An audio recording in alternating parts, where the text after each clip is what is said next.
For my TED Talk, I decided to focus on the success, struggle, and the future of tribal colleges.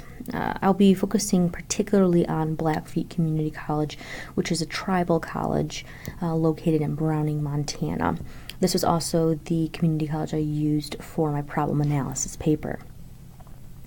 Before we jump in to look at the success, the struggles, and really what the future of tribal colleges will be in the future, it's essential to understand what is Blackfeet Community College.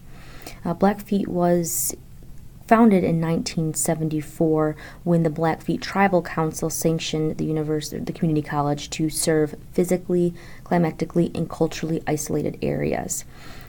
The past president, Billy Joe Kipp, mentioned that the close ties to the reservation is one of the community college's strengths.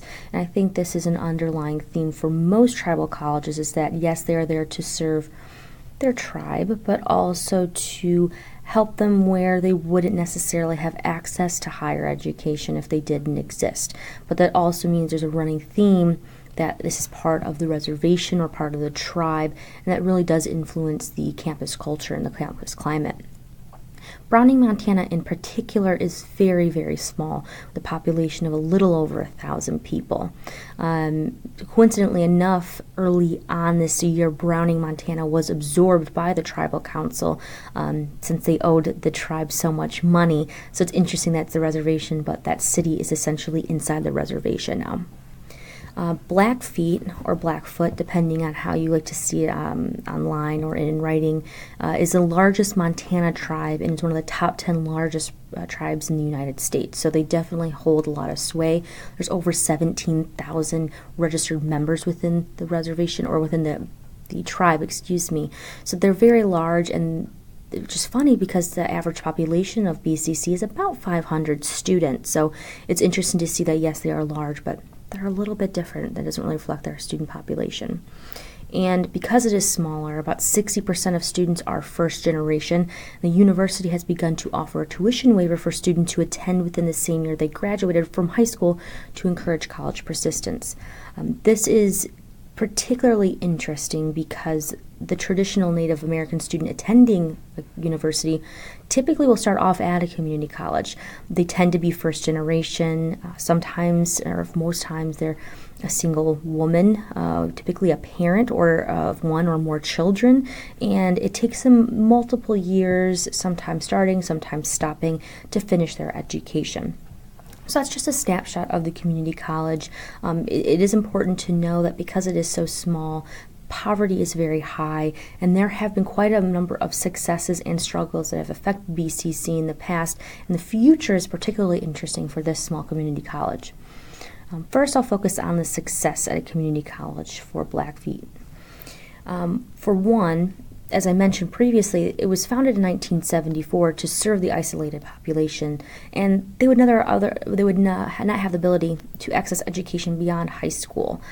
So BCC in particular is rural, it's isolated and rather poor, but this will help with the job preparation for members who would otherwise not attend college, but also this is technically grooming the next generation of tribal leaders, since they're very, very connected to their tribe. And as I mentioned before, a traditional snapshot of a Native American student at that college is a woman who is a single parent, has children. There tend to be them staying in the area, so it's nice to have that education to build on to make sure that generation of tribal leaders is being prepared. The second one is that it keeps tribes, traditions, culture, and language alive. Blackfeet culture, as I mentioned in the beginning, is woven into the curriculum and campus culture and climate.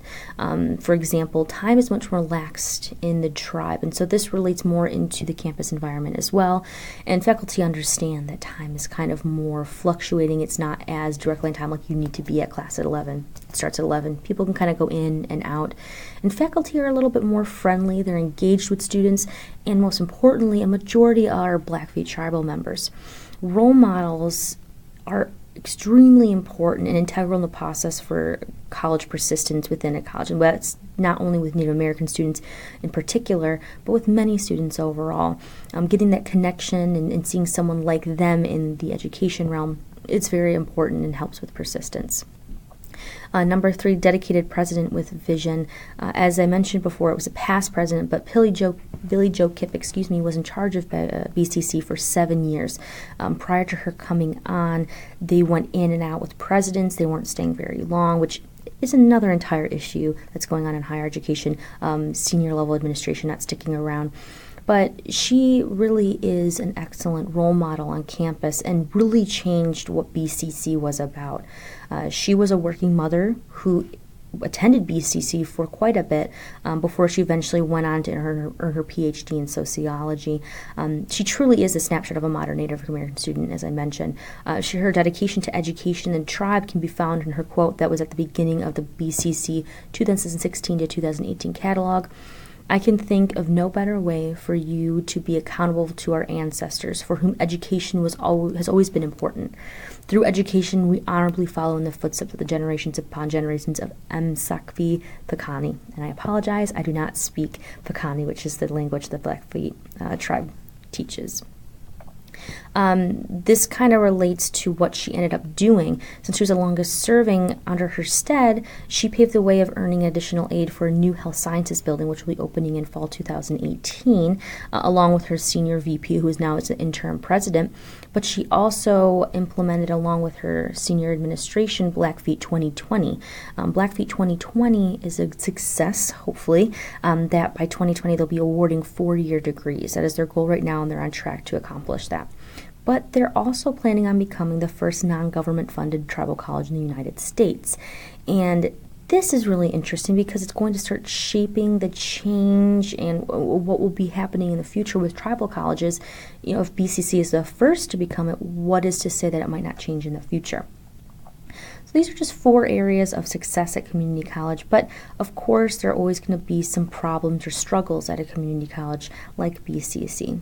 For example, they have a lot of difficulty retaining faculty and staff. Not only was Billy Joe Kipp the president, she recently left to get a different job at a California tribal college. That was just one specific instance where people stayed. For the most part, because Browning is so rural and isolated and poverty-stricken, it makes it difficult to attract knowledgeable faculty. Furthermore, faculty members are not given a very desirable salary.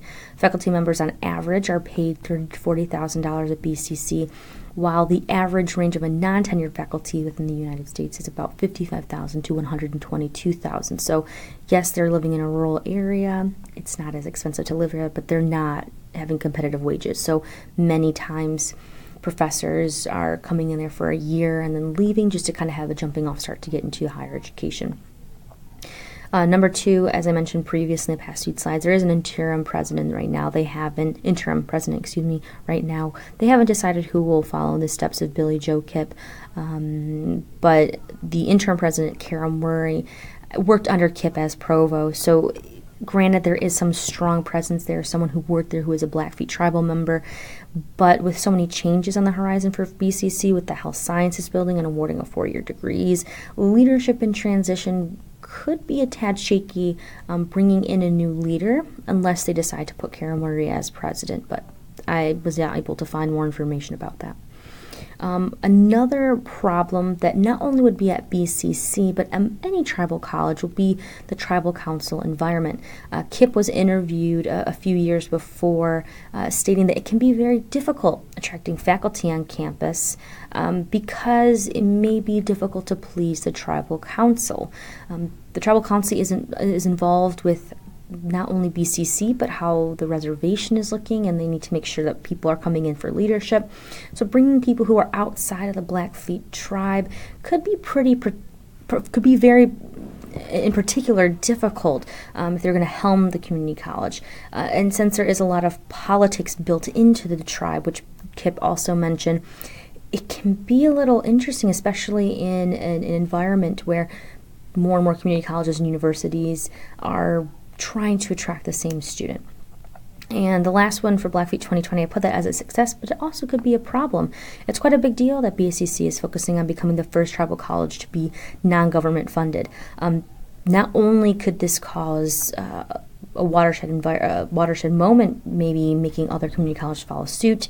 But it could also cause friction with the Bureau of Tribal Colleges, who oversee all tribal colleges in the United States. Realistically, could BCC be at the beginning of a wave of change, or are they going to be punished for this change? And to kind of just end this up and put everything in a whole, what is next? What is the future of tribal colleges? The future of higher education is changing. The growing trend shows that there are less high school graduates, which means less students enrolling at colleges and universities. And since there are, big universities like Michigan State has over 55,000 students, but then there's some private or smaller universities that only have a couple of hundred. And the colleges who have small student populations are going to face pretty tough decisions for the coming decade when competition grows between higher education institutions as well as funding. Tribal colleges such as BCC are changing their institutional goals to include offering advanced degrees. Some tribal colleges not only have bachelor's, but some of them have master's degrees to offer. And this assists local students who would otherwise matriculate into another university or college. And of course, community colleges are more affordable, tend to be more affordable overall in the long run. So tribal colleges are open access, which means any student, non-Native American students, anyone can really enroll to a variety of majors. And so this could cause more competition for students who would maybe aren't identified as a Blackfeet tribal member. Maybe they just want to enroll in and take a class because they're in a small city or they know someone. Whatever it may be, does this mean that tribal colleges are beginning to throw their hats in the ring of higher education and competition? Or with all these changes and being able to offer associates and bachelors and masters, will this stretch the tribal college's resources to incorporate these degrees and hurt them in the long run? They cannot sustain enrollment? Or will they focus more on becoming just a higher education institution and forget where they really came from? The opportunity to offer a higher education and education accessibility to students who would otherwise not have that option. So it'll be very interesting to see what happens in the long run, and that is the end of my presentation.